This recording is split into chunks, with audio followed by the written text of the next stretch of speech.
প্রত্যুষে এই বার্তা রটে গেল সারা দেশ জুড়ে। রাজা ঘোষণা করেছেন, তার বিচারে যে লোকটি সবচেয়ে ভালো বলে বিবেচিত হবে সে পাবে রাজার অমোঘ শক্তি, রাজকীয় পাঞ্জা। ভালো হওয়ার সাধনা চলেছে সর্বত্র।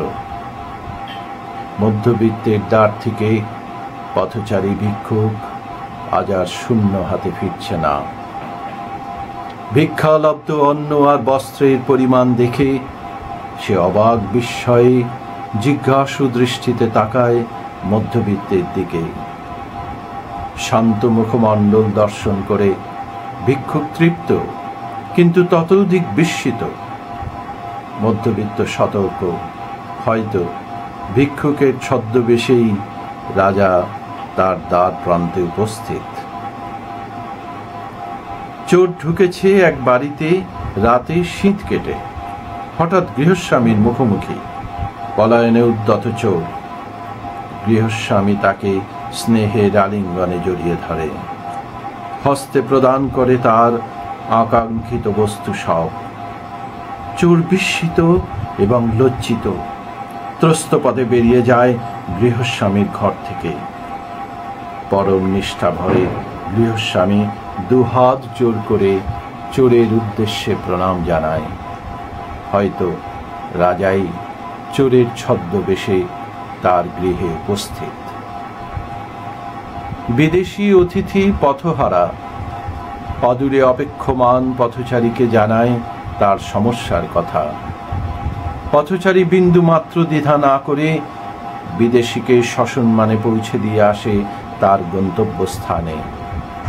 বিদেশি মুগ্ধ পথিকের ব্যবহারে নিশ্চয়ই স্বর্গরাজ্যে পদার্পণ ঘটেছে তার।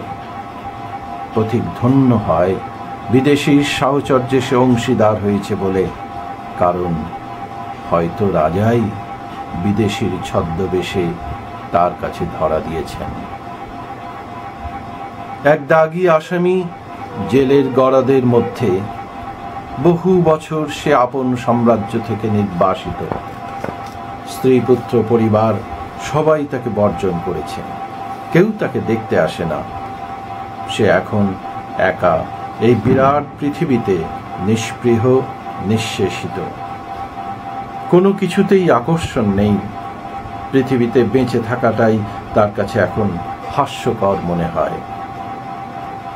হঠাৎ সে দেখতে পেল অদূরে সেই মহামূল্যবান রাজকীয় পাঞ্জা। উচ্চ ঈশ্বরে পরম আকুতিতে সে বলে উঠল, রাজা, আমি কিছুই চাই না, এমনকি তোমার রাজকীয় পাঞ্জাও নয়। শুধু তোমার ভুবন ভোলানো সর্বগ্রাসী রূপ নিয়ে আমাকে একটিবার দেখা দাও। তোমার দর্শনে আমার লয় হোক। তুমি দেখা দাও রাজা, তুমি দেখা দাও।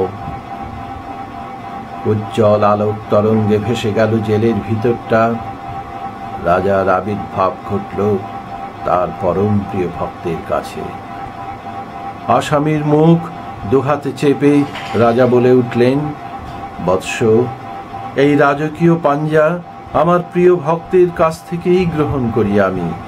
এখন চলে এসো আমার কাছে, আজ তোমার ছুটি।